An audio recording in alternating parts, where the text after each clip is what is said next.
ஜெய ஜெய சங்கரா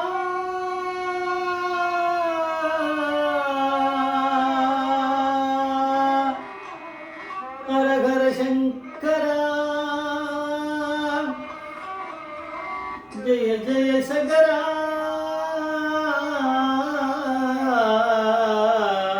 ஹர ஹர சங்கரா ஜெய ஜெய சங்கரா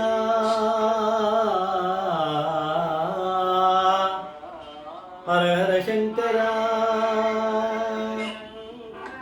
जय जय शंकरा हर हर शंकरा जय जय शंकरा हर शंकरा जय जय शंकरा गुरुभ्यो नमः आपत्पान्तमं अनाथरक्षकं संसारमवदैवतं सकल दरिद्र विनाशनं काञ्ची जगद्गुरुं नमस्ते अपारकर्ण सिद्धं ज्ञानदं शास्त्रोपिनं श्री चंद्रशेखर गुरुं प्रणमामदानं कलियुगदेवं कांचीमणि यूट्यूब चैनल प्रत्येकमा நமது மகாபரியோட பக்தர்களுக்கு ஏற்பட்டு கொண்டிருக்கும் அனுபவங்களை ஒவ்வொரு நாளும் ஒரு அனுபவம், அதுக்கு ஒவ்வொரு தலைப்பு. நீங்கள் அனுபவத்தோட தலைப்பு, நான் சொல்கிற பொண்ணை போய் கல்யாணம் பண்ணிக்கோடா, நான் சொல்கிற பொண்ணை போய் கல்யாணம் பண்ணிக்கோடா.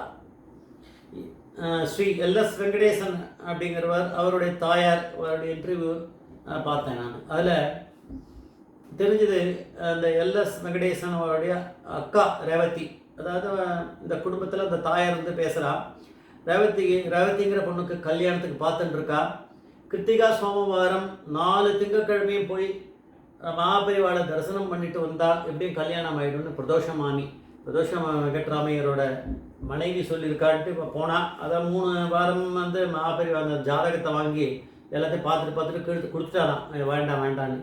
4வது வாரம் ஏதோ போய் பார்த்துருக்காளா என்னன்றத அந்த இன்டர்வியூவில் சொல்லலை. ஆனால் அன்றைக்கி வந்து ஒரு புயல் வரப்போகிறது ராத்திரி அப்படின்னு பரமேஸ்வரனுக்கு தெரிஞ்சதுனால தன்னுடைய பக்தர்களை காப்பாற்றணுன்றதுக்காக இந்த ரேவத்தியம் பிரதோஷ மாமியம் வந்தபோது, உங்களுக்கு தான் நீங்கள் கிளம்புக, நீங்கள் இன்னும் கிளம்பலையா, கிளம்புக ஆற்றுக்கு அப்படின்னு சொல்லி பெரியவா வந்து கோபமாக சொல்லியிருக்காரு. வெளியில் வந்து பார்த்தா அந்த பஸ்ஸு வந்திருக்கா, அந்த பஸ்ஸு வந்து மடத்தவாதில் பிடிச்சி வந்து எக்மோர் குவார்ட்டர்ஸ் வந்து வீட்டுக்கு வந்து சேர்ந்துட்டான்னா அதுதான் கடைசி பஸ்ஸு. அதுக்கப்புறம் 4 நாள் வந்து சென்னைக்கும் காஞ்சிபுரத்துக்கும் பஸ்ஸே இல்லை அப்படின்னு ஒரு புயல் வந்து பெரிய பிரச்சனை வந்திருக்காங்க காஞ்சிபுரத்தில்னு தெரிஞ்சுது.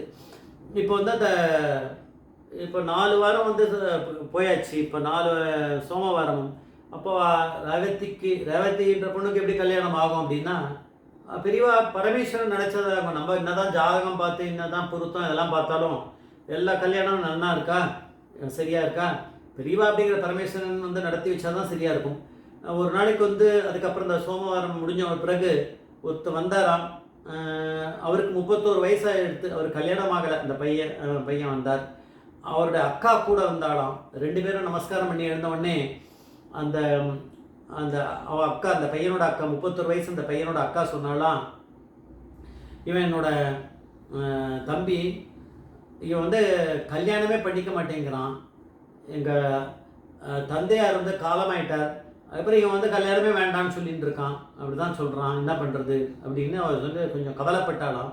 அப்படியா சொல்கிறான், பெரியவா சொன்னாலாம், கத்தினாலாம், நான் சொல்கிற பொண்ணை போய் கல்யாணம் பண்ணிக்கூடா அப்படின்னாலாம். சரி பெரியவா அப்படின்னா, அந்த விஷயத்தை மடத்தில் கொடுப்பா, வாங்கிக்கோ அப்படின்னு சொல்லிட்டு பக்கத்தில் இருக்கிட்ட ஏதோ பெரியவா சொல்லியிருக்கா. அது சொல்லியிருப்பா, எல்எஸ் வெங்கடேசன் அவள் அப்பா பேர்லாம் இருக்குமே, அது அவர் சொல்லலை. அவள் அப்பா குடும்பத்தோட இந்த எக்மோர் ரயில்வே குவார்ட்டர்ஸில் இருக்கா, சொல்லி அந்த விஷயத்த சொல்லியிருப்பா, யாரை போய் பார்க்கணும் அப்படின்னு. அவளை போய் பண்ணிக்கோ, அங்கே ஒரு பொண்ணு இருக்கா, அந்த பொண்ணு நான் சொல்கிற பொண்ணை போய் கல்யாணம் பண்ணிக்கூடா அப்படின்னு பெரியவாளே ஆர்டர் போட்டுவிட்டலாம். அதுக்கப்புறம் அவள் அங்கே விஷயத்தை கேட்டுட்டு யாராவது மூலமாக கான்டாக்ட் பண்ணி அவள் ஜாதகம் என்ன அதெல்லாம் ஒன்றும் வேணாம், பெரியவா அப்படிங்கிற பரமேஸ்வரன் சொன்ன பிறகு எதுக்கு ஜாதகம் பொருத்தம்லாம். அதனால் அந்த பொண்ணு, இந்த ரேவதிங்கிற பொண்ணுக்கு பெரியவா அனுகிரகத்தினால்தான் கல்யாணம் நடந்தது அப்படின்னு அவன் இன்டர்வியூவில் சொல்கிறா. அப்படி சொல்லும்போது வந்து அந்த கல்யாணம் பண்ணவர் வந்து சொல்கிறாரா, ஆத்துக்காரர் சொல்கிறாரா, ஏதோ மகாபரிவா வந்து போடா நான் சொல்கிற பொண்ணை போய் கல்யாணம் பண்ணிக்கூடான்னு சொன்னதுனால நான் வந்து உன்னை கல்யாணம் பண்ணிட்டேன் அப்படின்னு ரேவதி கிட்ட சொல்கிறாராம். இல்லைன்னா நான் வந்து எங்கே கல்யாணம் பண்ணிட்டு இருக்க போகிறேன் அப்படின்னாராம். அப்புறம் அந்த ரேவதிங்கிறவ சொல்லுவாளாம், என்ன கல்யாணம் பண்ணதுனால நீங்கள் என்ன குறைஞ்சி போயிட்டேன், பெரியவா சொல்லி தானே கல்யாணம் பண்ணிட்டுருக்கேன் அப்படின்னு சொல்லி சொன்னாலாம். அதுவும் வாஸ்தவம்தான். அதனால் மகாபிரிவா அப்படிங்கிற பரமேஸ்வரன் வந்து அவர் தான் இதுக்கு வந்து முடிவு பண்ணியிருக்கார். இந்த பொண்ணுக்கு வந்து பிரதோஷ மாமி வந்து எடுத்துன்னு வரா ஜாதகத்தை. 4 வாரமா கொண்டு வந்த எல்லாமே வேண்டாம் வேண்டாம், இந்த ஜாதகம் வேண்டாம், இந்த ஜாதகம் வேண்டாம்னா பெரியவாளுக்கு எப்படி அதில் பார்த்தாரு அப்படின்னா, பெரியவாளுக்கிட்ட பரமேஸ்வரன் வந்து யோசிச்சு வச்சிருக்கார். இந்த ரேவதிங்கிற பொண்ணு இவாளுக்கு யாரை வந்து நம்ம மாப்பிள்ளை யார் இருக்கா, யாரை வந்து இவளுக்கு கணவனாக வர்றதுக்கு யார் தகுதியானவர் அப்படின்றது பரமேஸ்வரன் தான் முடிவு பண்ணுறார். அதனால் இந்த 4 வாரமும் எதுவுமே வேண்டாம் வேண்டாம்னு சொன்ன பிறகு கடைசியில் பார்த்தா அந்த 31 வயசில் இருக்கிற அவரும் அவருடைய அக்காவும் வரா. அப்பா வந்து அக்கா வந்து வெறுமை போக வேண்டியது தானே, கம்ப்ளைண்ட் பண்ணுறாளே, என் தம்பி இந்த மாதிரி கல்யாணமே பண்ணிக்க மாட்டேங்கிறான், அவன் வந்து எங்கள் அப்பா காலமான பிறகு வந்து இப்போ வந்து கல்யாணம் வேணாம் அது வேணான்னு சொல்லிட்டு இருக்கான், அந்த மாதிரி பண்ணுறான்னு பெரியவா வந்து ரொம்ப உரிமையாக சொல்லியிருக்காரு. என்னடா அப்படியா சொல்கிற, இப்படிலாம் வேணாண்டா, நான் சொல்கிறேன் ஒரு பொண்ணு, அந்த பொண்ணை போய் கல்யாணம் பண்ணிக்கோ அப்படின்னு அர்த்தம். நேராக போய் கல்யாணம் பண்ணிக்கோ, ஒன்றும் வேணான்னு அர்த்தம். நீ எதுவும் இந்த ஜாதகம் ஜோசியம் எதுவுமே பார்க்க வேண்டிய அவசியம் கிடையாதுன்னு அர்த்தம். அப்புறம் மடத்துக்கிட்ட கொடுத்துருப்பா, மடத்தில் யாருன்னு பெரியவாங்க சொல்லியிருப்பாளே, வாழை போய் பார்க்கணும், வாழை போய் பார்க்கணும், அவள் போய் பார்த்துருக்கா. அது மாதிரி கல்யாணம் நடந்திருக்கு. இப்போ பெரியவா அப்படிங்கிற பரமேஸ்வரனுக்கு தானே எல்லாமே தெரியும். அதனால் மகாபெரிவா அப்படிங்கிற அனுகிரகம் இருந்துருச்சுன்னா எல்லாமே நல்ல படியாக முடியும். அவருடைய வாழ்க்கையே ரொம்ப ரொம்ப இதுவாக இருக்கும் அப்படின்னு சொல்லிட்டு நம்ம இதுலேருந்து தெரிஞ்சுக்கலாம். ஜெய் ஜெய்சங்கர் மகாபெரிய பாதமீச்சரன், மகாபெரிய பாதமீச்சரன்.